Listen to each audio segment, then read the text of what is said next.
அழுவாதீங்கண்ணா, பேசுங்க.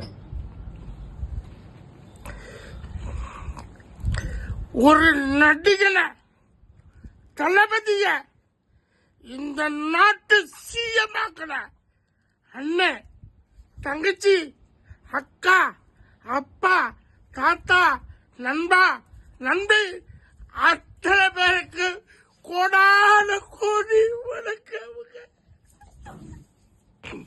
நடிகரோட பவர் தெரியணும்.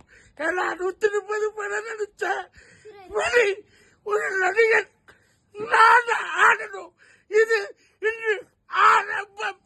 தளபதி, அதான் நம்ம விஜய் மாமா ஜெயிச்சிட்டார்ல, அப்புறம் எதுக்கு அல்றீங்க? இனி ஜெயிச்சது மட்டும் பத்தாது, மக்கள், நம்மள மக்கள் ஒவ்வொருவரும் காப்பாற்றப்படுவார்கள். துயரப்பட்டவங்க, துன்புற்றவங்க, கஷ்டப்பட்டவங்க, சினிமாக்கார வாழறதுக்கு கடவுளா தளபதி எழுந்திருக்காரு. அந்த தளபதிக்கு ஒரு சல்யூட். அழுவாதீங்கண்ணா.